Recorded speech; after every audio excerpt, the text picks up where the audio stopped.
There's a song in Filipino that goes, "Gusto kong bumait pero di ko magawa." And it's so true, isn't it? Even in the area of money. We know that we're not supposed to spend more than what we make. We know that there are some things na di naman natin kailangan. We don't need it, but we end up buying it still. Why is that? I want to propose that today we learn to make a fundamental shift in the area of discipline.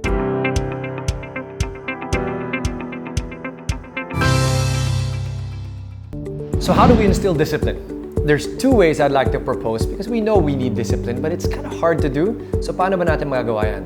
Two ways. First, we need to make it doable, and second, let's make it fun. How do we make it doable? There's a book by Richard Thaler. He's a Nobel Prize winner for economics. It's called Nudge. Ang nudge is a simple push or a simple shift so that as you do that, it will change a bigger thing, even in the area of money. I'd like to propose 4 simple nudges. Simple things we can do that will allow us to instill discipline. The first is in the area of cash. If you are a cash person and you want to be able to save money, what I suggest you do as you manage the cash is you take all of it home, and once you have that money, based on what you know you're supposed to spend, put them in envelopes. Hanap ka ng sobre sa bahay. Any container that you can label now. For example, this is for water, this is for electricity, this is for groceries. At yung pera na kinikita mo, get that money in cash, put them in the envelopes so that every single peso has a place to go.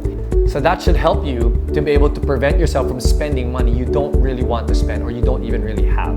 Second, use big bills. When you have big bills, mas mahirap gastusin. Kasi in our minds, we're thinking, sayang. So, you might want to have big bills in your wallet and say things like, alam mo, dahil big bills ito, hindi ko nilang gagastusin because you realize, sayang.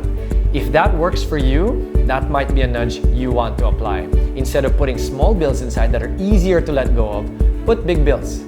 Tingnan mo mangyayari. Third, I suggest you might want to ask yourself, okay, I have a credit card, but I also have a debit card. I suggest you focus on debit. Why? You feel the sting. With a credit card, oftentimes we will think, well, you know what, I still have a X amount of credit limit left. And you don't feel the sting right away because the bill will follow. But a debit card immediately takes the money from your cash as you spend it. So if you want to be able to prevent yourself once again from spending on things you don't feel you need and develop discipline, that's the way to go. Try using debit cards versus your credit cards. Finally, one other tip in making it doable, a nudge you can do, is automation. What is automation? If we know that the money is in our account, the temptation is to possibly spend it.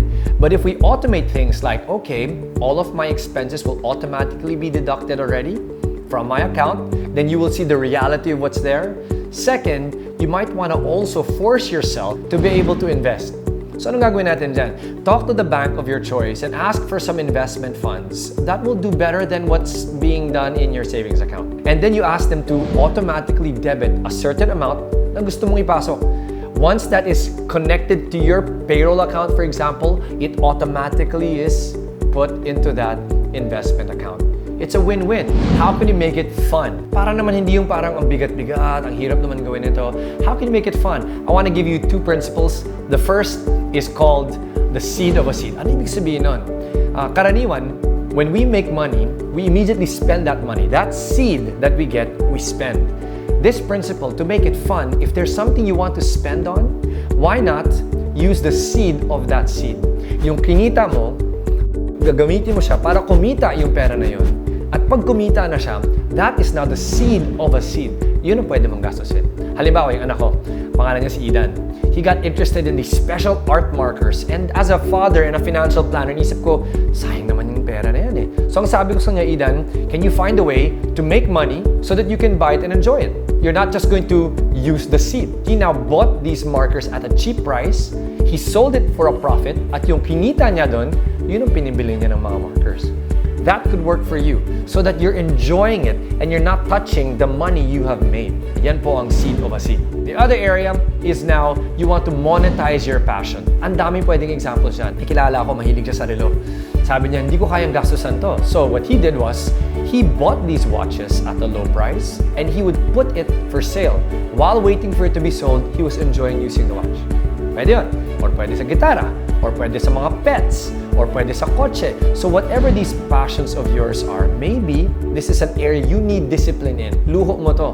And at a time like this, we cannot have that. So one way to change that is to monetize it. So gusto ba natin bumait pero di natin magawa? I hope this was helpful. Discipline is key. We looked at how to make it doable and we said we can actually make it fun.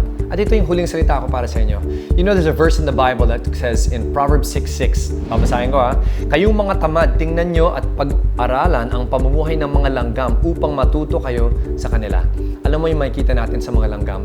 They keep doing what they know is the right thing to do, even if they don't feel like it. That is discipline. So if we really want to see change, I suggest, let's learn from the ants. Apply the things I shared, but remember, just keep doing it because it's the right thing to do.